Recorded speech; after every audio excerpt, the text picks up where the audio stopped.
I mean, as being a city girl, actually, I never knew. I knew what the kampong looked like only as we drive by, and I knew a lot about the kampong through Lat. So, you know, and so we always envied that life. You know, although in KL at that time there were so many trees around us. Right behind our fence, we shared the same fence with rubber estate. You know, and this was in PJ, Old Town PJ, Jalan Keri, and every opportunity we had, we'd jump over the fence and sort of run up and down, you know, because rubber trees are always, you know, on a hilly slope, and it has little valleys, and we loved that. We had a lot of stories to tell about the forest being chased by cows and things like that. That was fun, but all that's gone, and so it's now called Seri Petaling, you know, and no, now it's called Petaling Gardens. Petaling Gardens. That's right. Does Jalan Keri still exist? Yes, Jalan Keri still exists. No longer called Jalan Keri. I think it's now called Jalan 71. Oh. 71. You know, maybe because it's a section, but it was called Jalan Keri. It still exists. Our house, we had a huge compound. We had a lot of fruit trees because my father believed in planting 4 of everything. 4 children. So 4 pineapples, 4 custard apple, 4 star fruit, 4 tapioca. Almost everything was 4. We had. We actually planted in the garden. We planted on one side of the garden. Okay. My parents believed in a lawn in the front of the house. So we only had bunga raya. Lots of bunga raya. And somehow the whole fence was bunga raya.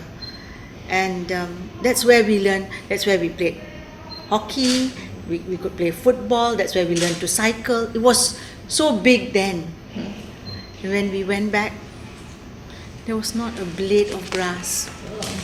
Yeah, it's now a bungalow and cement, no trees, all gone. Of course, the forests, the rubber estate's all gone. So it's sad. It's very sad. So, but when we went into the kampong for the first time during Chinese New Year, really went into the kampong, I realized that there were no swings on the tree. There were no ferns. There were no. It was not the kampong I had seen in Lat or passed through when we were young. But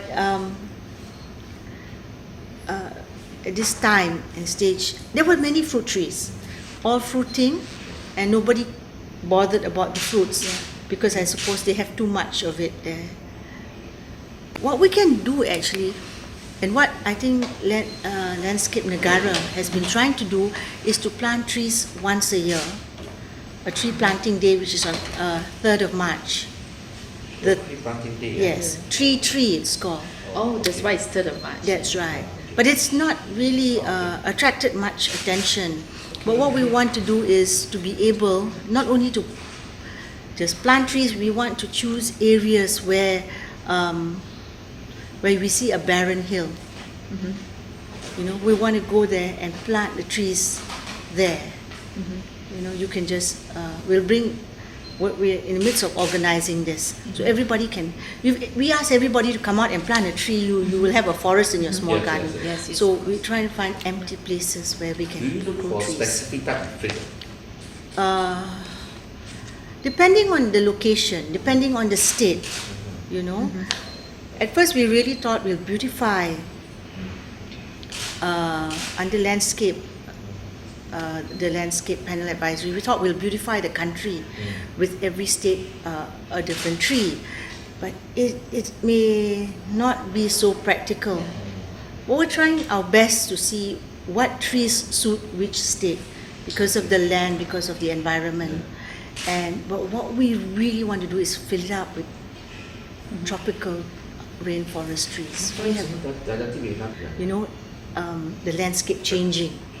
You know, like when you go up Ipoh, it's more on the hill slopes and things like that. Yes, so yes. we, you know, that's also a pretty sight. But we want it. This is something that's not going to happen overnight. Yeah, sure. But if everybody is concerned, and as we drive, take a look and see what we have. We still the have identity of the place, the trees. Yes. take a look now as you drive. Actually, you will see. Those who have been very observant before will realize there are less trees now. So if we all come up and want to do something, one thing my mother did for us when we were young, when my daughters were born, she bought a plant. Oh. You know, so that plant will represent. But we sold the house, and I realized that the tree is not there anymore. But that's the sad part now. But anyway, it's nice if we can. Every time a child is born, trees have always been my passion because they give you shade. They're so pretty. They have different shapes and sizes, you know. And from young, driving from KL to Seremban, the old road, you have to go up Mentin Pass, and somehow we always stop there, and we would look at my parents. That would always make us look at all the trees, and she would ask us, how many shades of green can you see? And you won't believe it, so many shades.